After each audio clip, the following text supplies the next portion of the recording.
Bonjour donc à tous. Nous avons déjà entendu beaucoup de choses avec nos intervenants précédents. Le thème de notre forum, comme vous le savez, aujourd'hui s'intitule « Désislamiser l'Europe et bien sûr la France », car on s'en rend compte, il y a maintenant urgence. Pour ma part, j'ai déjà utilisé ce terme pour la première fois le 17 janvier 2015, dans mon éditorial qui avait suivi les attentats de Charlie Hebdo et de l'hypercacher. Et donc, il faut rétablir un minimum de cohérence interne à notre société, sans laquelle il ne peut y avoir de vie fraternelle, solidaire, sociale, apaisée entre les membres qui la composent. Ce processus de désislamisation doit être engagé, on l'a constaté, sans tarder. Il doit cependant, au préalable, monopoliser nos réflexions pour construire, préciser, expliciter ce concept pour précisément démontrer son bien fondé et obtenir l'adhésion de la majorité des citoyens. Car le problème est bien là.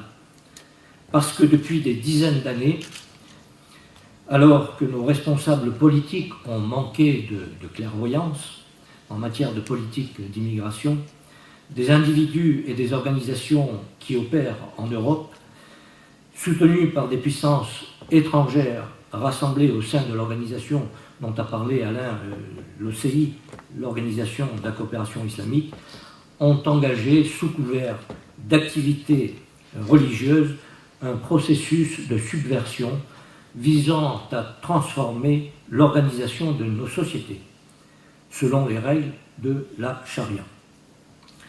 Penser et mettre en œuvre la désislamisation, c'est donc la voie de la raison, de la défense de la paix et de nos libertés individuelles, et donc de la démocratie. Car ne pas inverser ce processus d'islamisation mènera inévitablement à la guerre civile et à une guerre, je dirais même, ethnique. Ce combat que nous voulons mener doit reposer sur des arguments concrets et compréhensibles pour aboutir à des propositions de solutions réalisables, parce que c'est ça le fond du problème, parce qu'elles sont indispensables et pour que les citoyens y adhèrent massivement et finissent par manifester ce qui doit être une conviction. C'est indispensable si on veut faire bouger les choses. C'est la raison pour laquelle la charia, qui est la loi islamique et qui est donc une partie intégrante de l'islamisation de notre société, cette islamisation étant un processus d'introduction progressive de cette loi islamique dans notre société. La charia qui a été, il faut le rappeler, parce que certains ne le savent pas, mais on l'a dit auparavant, et c'est un argument de poids qu'il faut utiliser. La charia a été jugée incompatible avec la démocratie par la Cour européenne des droits de l'homme en 2003.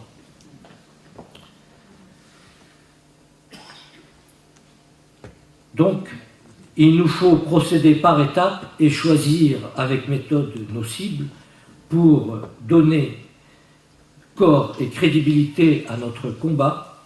Et pour ma part, je me refuse à évoquer la charia et ses conséquences sans évoquer l'islam, et on l'a évoqué tout à l'heure, le père Pagès l'a fait avec brio, sans évoquer l'islam qui en est à l'origine. L'islam, ce système politico-religieux, totalitaire, dont la Constitution a pour nom le Coran, et son code civil et pénal, la loi islamique, donc la charia. Et cette charia est bien le bras armé de l'islam. Donc, il faut bien reconnaître que l'islam représente un véritable danger pour l'ensemble de nos sociétés. Et il nous faut en tirer les conséquences si nous voulons enrayer ce processus mortel pour notre société et donc pour notre civilisation, avec des propositions de solutions à mettre en œuvre. Il faudra le voir sur le court terme, parce qu'il y en a qui doivent être acceptés rapidement, et d'autres sur le moyen et long terme. Mais cela ne pourra pas se faire sur un coup de baguette magique, et donc il faut convaincre une majorité de citoyens. En fait, chacun le sait, l'islam pose un vrai problème aux autres civilisations, dans la mesure où, depuis sa naissance, les musulmans sont dans l'incapacité d'échapper à ces textes fondateurs, qui sont loin, c'est le moins qu'on puisse dire, de ne comporter que des propos de paix et de tolérance. L'abbé Pagès en a donné quelques exemples tout à l'heure. Et l'intégriste, l'islamiste, n'est pas un musulman déviant ou malade. Il est guidé par sa foi, il s'en tient au texte, à la lettre, à la lecture littérale du Coran, à ce qu'on lui a inculqué dès son plus jeune âge. Un exemple, par exemple, c'est la première sourate du Coran, qui est finalement la prière que chaque musulman dit chaque jour, jusqu'à 17 fois. Que nous dit cette sourate? Ô Allah, le très miséricordieux, guide-nous sur le droit chemin, le chemin de ceux que tu as comblés de tes faveurs, donc les musulmans, mais pas celui de ceux qui ont encouru ta colère, les juifs, ni celui de ceux qui se sont égarés, les chrétiens. Et quand vous parliez de prières œcuméniques entre les chrétiens et les musulmans dans certaines églises au cours de l'année dernière, par exemple, je n'en reviens pas. En résumé, l'histoire nous montre que l'islam, depuis sa naissance, il y a maintenant 14 siècles, n'a été capable de produire que violence, mort et esclavage, avec un objectif clair, à savoir faire du Dar el-Harb, c'est-à-dire le monde de la guerre, en faire le Dar el-Islam, c'est-à-dire le monde où règne l'islam. C'est-à-dire conquérir le monde, le convertir par la force, établir le califat mondial en y faisant régner la conséquence, c'est-à-dire la charia. Alors au cours de ces 14 siècles, ce système politico-religieux, totalitaire, barbare, a connu des périodes très diverses, avec des conquêtes, des défaites, etc. Je ne reviens pas sur la partie historique, j'aurais pu l'évoquer, mais ça a déjà été fait ce matin, et on a vu notamment que, après l'effondrement de l'Empire ottoman, une nouvelle période de violence est apparue au XXe siècle, avec la mise en œuvre d'une nouvelle stratégie, fondée en 1928 par Hassan al-Banna avec les frères musulmans en Égypte. Et on a vu que Saïd Qutb est le théoricien du djihad offensif. Alors, cela pour dire que quelle que soit la période de l'histoire mouvementée ou pas, il peut y avoir des périodes calmes, marquées par le terrorisme ou pas, l'objectif reste le même. C'est celui dicté par le Coran. Et il faut traiter le problème de façon globale, car même si le problème de l'immigration n'est pas le sujet aujourd'hui, il en est une composante essentielle, car il s'agit d'un outil au service de la conquête avec une arme redoutable, la démographie.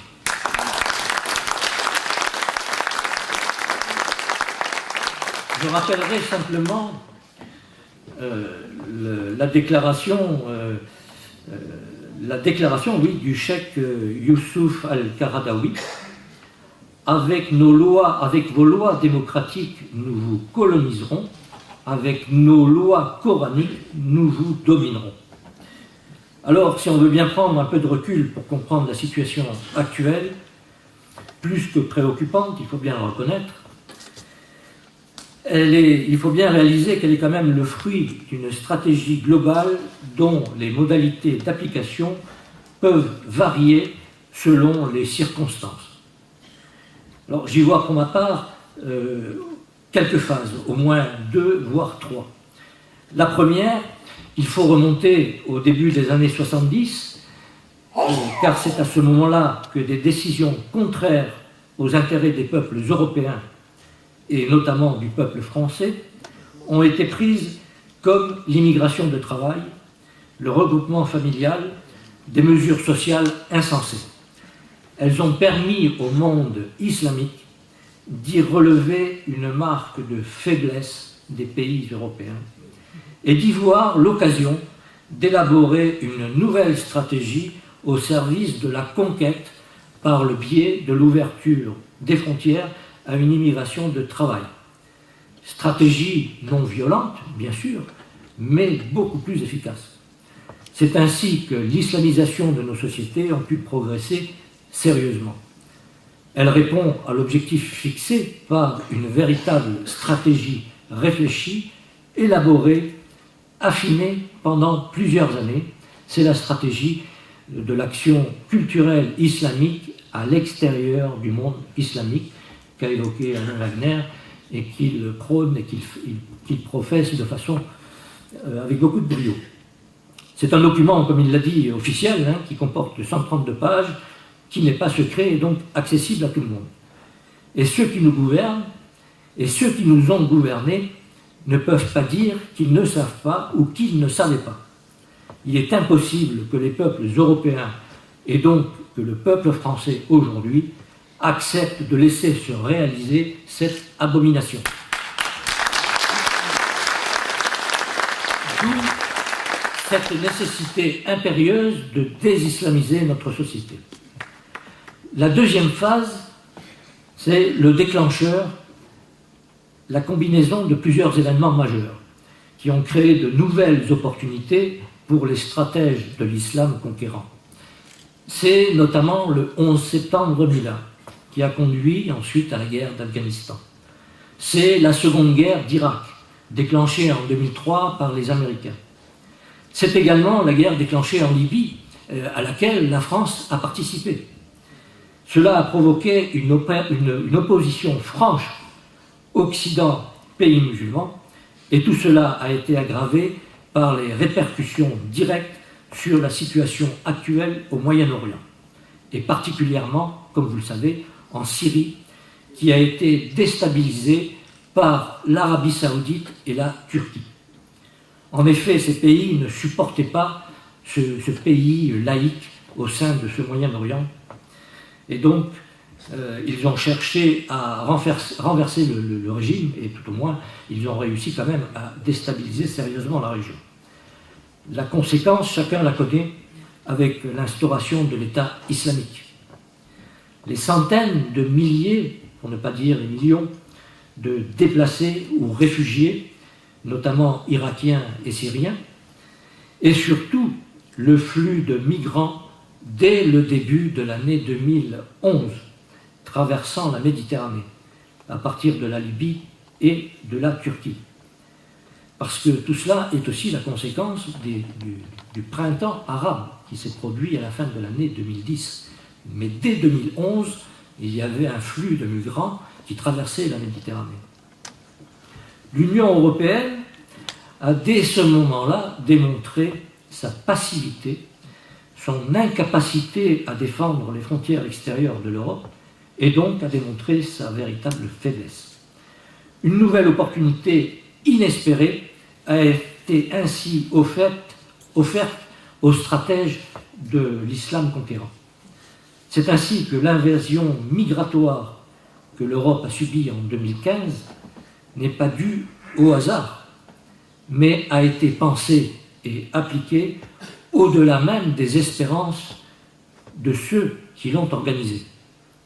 Il s'agit en fait d'une attaque sans précédent de nos sociétés européennes, puis à terme, dont le rôle, la mission dans un premier temps est de déstabiliser les pays européens, puis dans un second, de déstructurer nos sociétés, que ce soit sur le plan ethnique, culturel et social.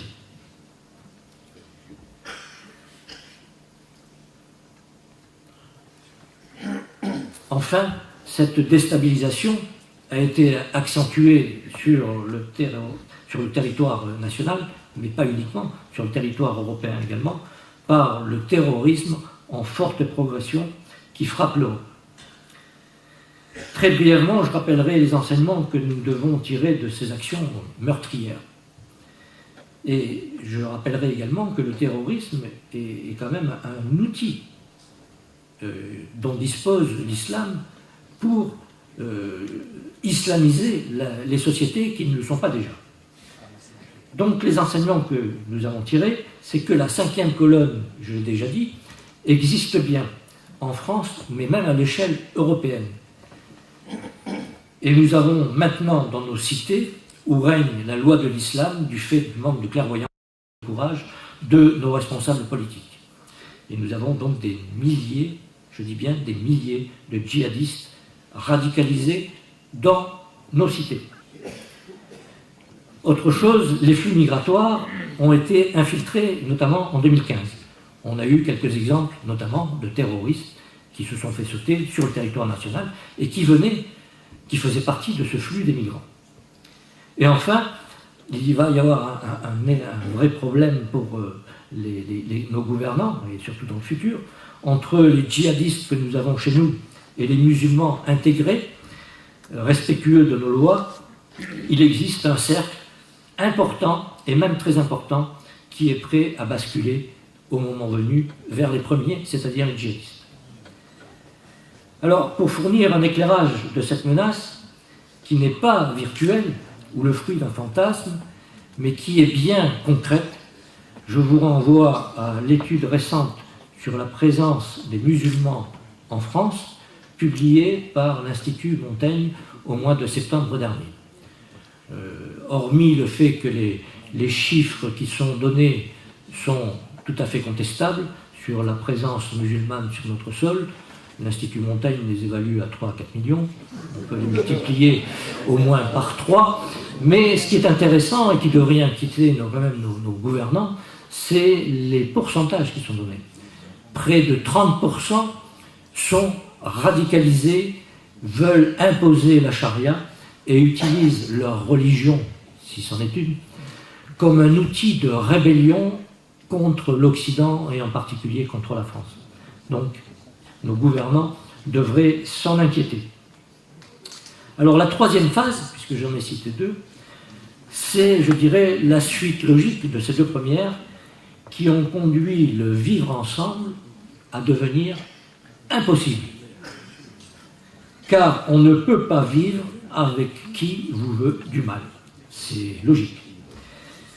Ensuite, et cette suite logique, c'est la soumission ou la révolte. Nous n'y sommes encore pas, mais nous en prenons tout de même le chemin si rien n'est fait, alors que dans la campagne électorale sur les présidentielles actuelles, le problème identitaire, le problème de l'immigration et le danger que représente l'islam, sujets qui devraient être aujourd'hui prioritaires, ne sont même pas évoqués.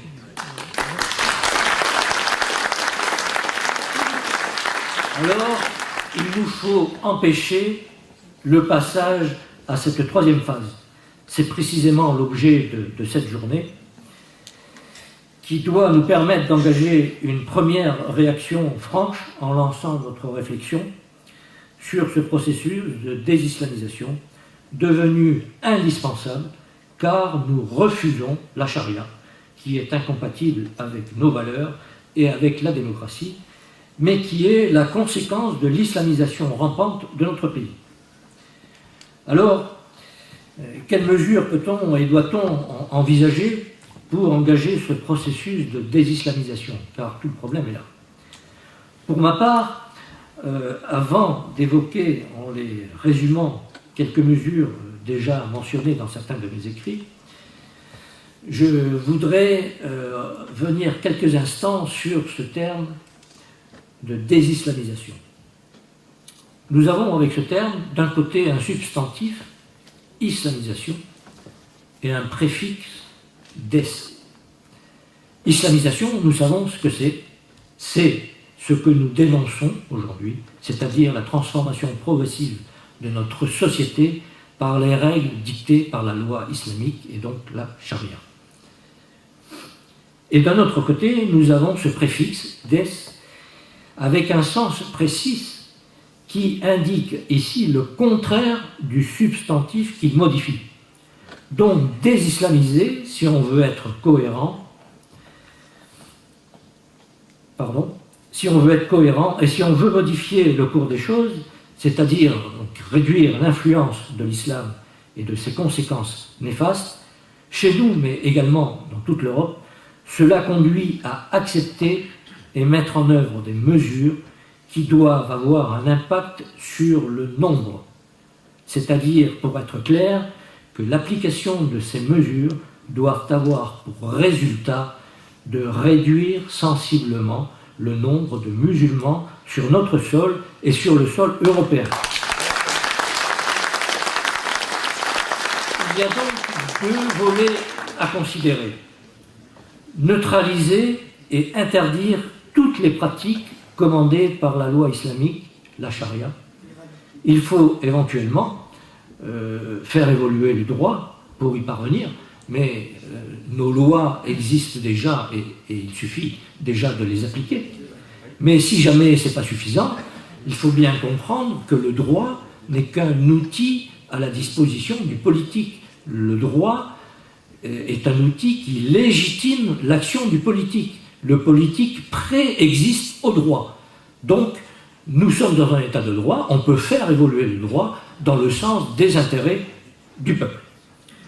Deuxième volet à considérer, et c'est là où je parlais du nombre, il faut inciter, et ce sera le résultat des mesures contre la charia qu'il va falloir mettre en œuvre, mais il faut parvenir à inciter, favoriser, provoquer le départ de certains. Et il y a deux façons de provoquer,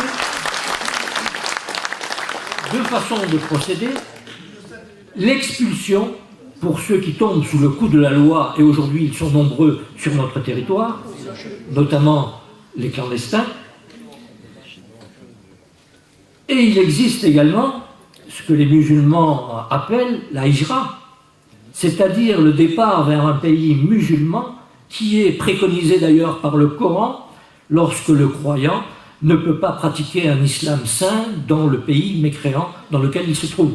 Donc il faut inciter à ce qu'ils partent, il faut provoquer leur départ. Et là, il faut bien réfléchir aux mesures prises qui doivent être adaptées à l'objectif recherché, c'est-à-dire la désislamisation. Il y a donc dans le temps des mesures immédiates et vigoureuses à prendre et des mesures à engager également sur le moyen et le long terme. Parce qu'on l'a vu, nous avons passé une voire deux générations et il y a du travail à faire. Il faut donc que la majorité des citoyens soient convaincus du bien fondé de ce processus de désislamisation porté par les mesures préconisées par nos réflexions. Et il me semble que dans un premier temps, il faudrait, et là on entre dans le cadre de la démocratie directe, il faudrait inciter, demander, provoquer un référendum. Le peuple a le droit de s'exprimer sur son avenir.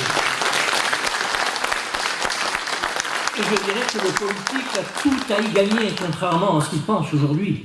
Parce que le résultat du référendum sur un sujet comme celui-là lui donnerait la légitimité pour appliquer franchement les lois adoptées.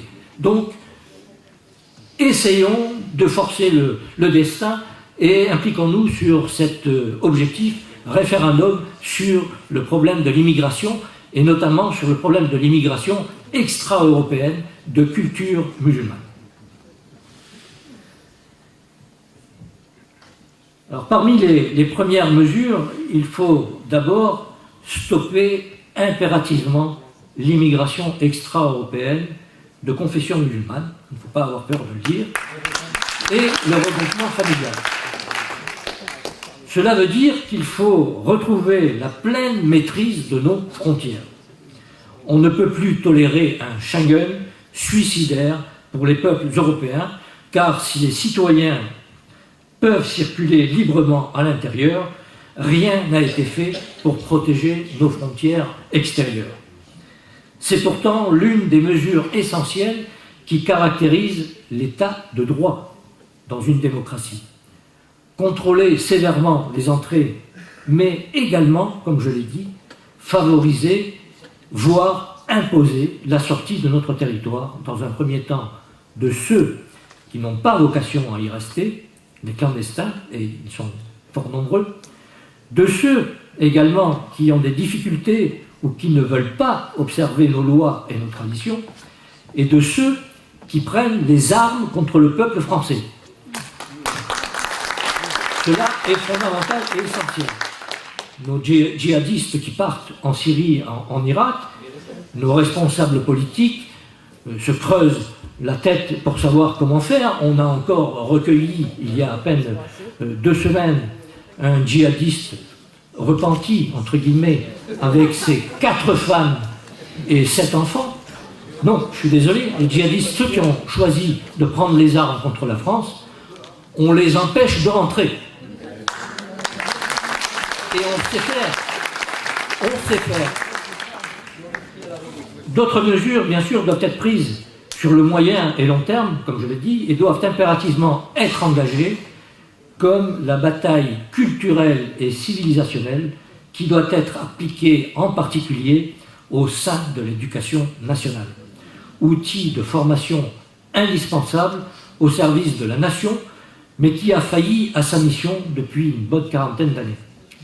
Et cette bataille doit être engagée dès l'école primaire, qui est le premier creuset dans lequel doivent être inculqués les repères sociaux qui doivent gommer les différences.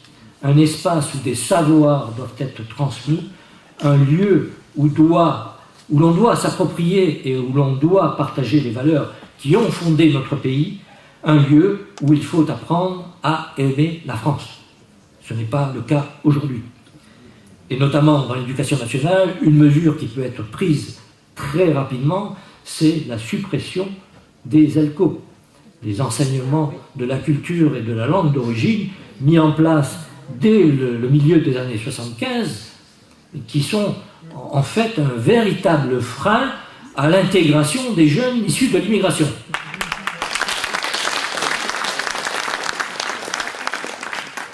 Et cette bataille culturelle et civilisationnelle doit être accompagnée d'autres mesures sur le plan identitaire.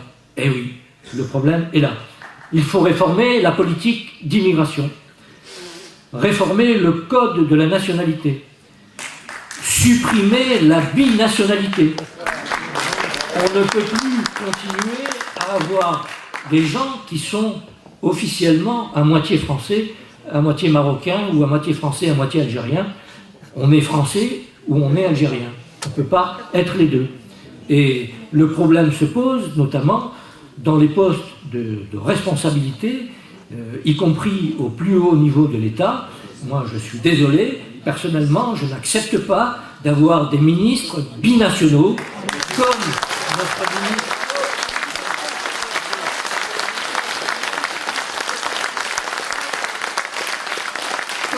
Notre ministre du Travail, qui par sa loi, la fameuse loi El Khomri, instaure dans son article 6 la possibilité pour les travailleurs, entre guillemets, de pouvoir exercer leur religion sur le site. C'est intolérable dans un pays laïque, dit laïque.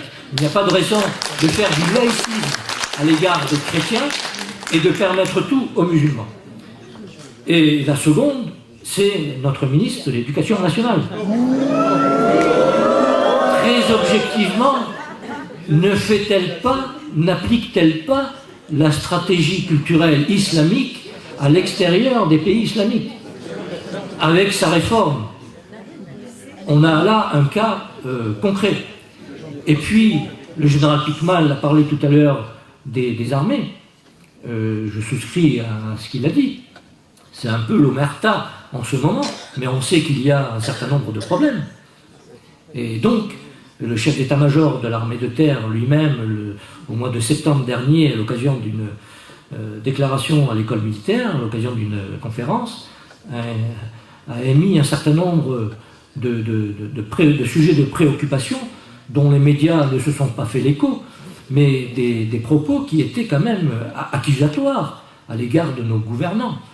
Il a dit notamment que, compte tenu de ce qui s'est passé ces dernières années avec ces attentats perpétrés par des Français, soi-disant, allait conduire que ces djihadistes, ces jeunes, étaient éduqués chez nous et allaient pourraient porter notre uniforme.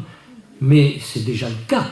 Notre ministre de la Défense, en début d'année 2016, lui-même a reconnu qu'au moins une dizaine ou une douzaine d'anciens militaires français étaient sous l'uniforme de l'État islamique. Donc, le sujet est préoccupant. Donc là aussi, la binationalité se pose.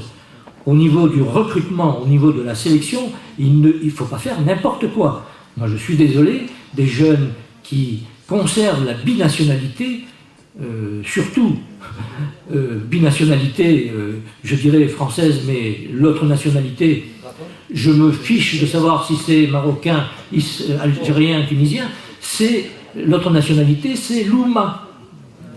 Donc, avec des objectifs particuliers. Donc, il y a là un sérieux problème.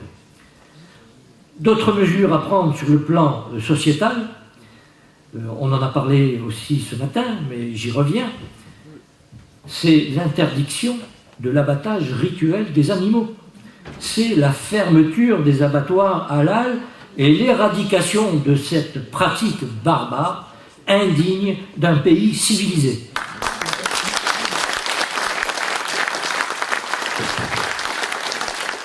C'est la fermeture de toutes les mosquées salafistes et de leurs écoles coraniques, où on enseigne dès le plus jeune âge la haine des non-musulmans. Mais, je dirais également, c'est le refus et l'interdiction de la construction de toute nouvelle mosquée. Et on peut asseoir cette proposition sur ce qu'est la charia. Une mosquée, ce n'est pas un lieu de culte comme une église. C'est plus qu'une caserne, c'est un lieu, et Alain Wagner le sait très bien puisqu'il le dit fréquemment, c'est un lieu de diffusion de la charia. Et une mosquée, c'est également un centre culturel, des associations subventionnées par nos impôts, des écoles coraniques, de véritables madrasas, qui enseignent, comme je disais, aux jeunes la haine des non-musulmans. On leur apprend, et par la violence même, par cœur de versets du Coran. Donc, il est évident qu'à l'adolescence et à l'âge adulte, on a là la construction de djihadistes et donc d'ennemis pour notre peuple. C'est également l'interdiction du port d'accoutrements vestimentaires qui sont marqués de façon ostentatoire pour afficher sa différence et son appartenance à l'islam. Et là, je parle de la burqa, je parle du qamis, je parle du voile. Je suis désolé. Sur le plan économique, il faut là aussi un certain nombre de mesures, mais on peut déjà évoquer la suppression de l'aide médicale d'État, l'AME. C'est une cause aspirante, c'est évident.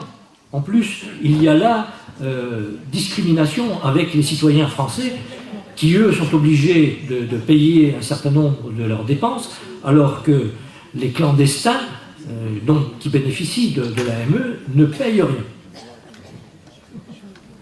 Et donc, supprimer toutes les prestations qui constituent des appels d'air pour l'immigration et également l'instauration de la préférence nationale. Rapidement,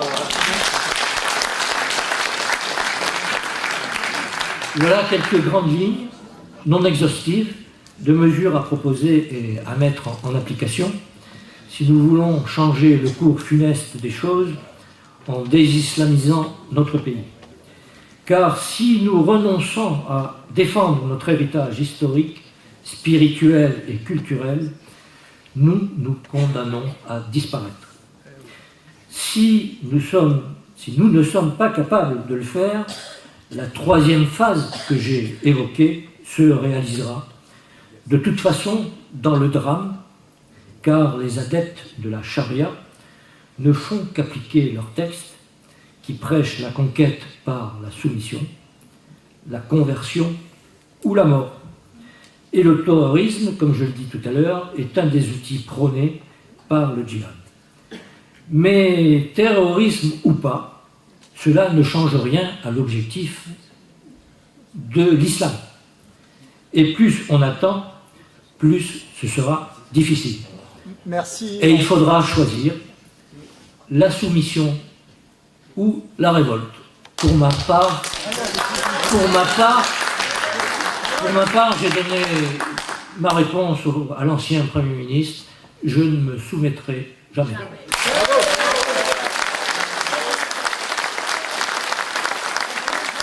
Merci, mon général. 20 secondes. Mon prochain essai, dont vous avez là la couverture, qui sera disponible à partir de la semaine prochaine, que j'ai intitulé, avec une certaine provocation, « Quand la grande muette prendra la parole ».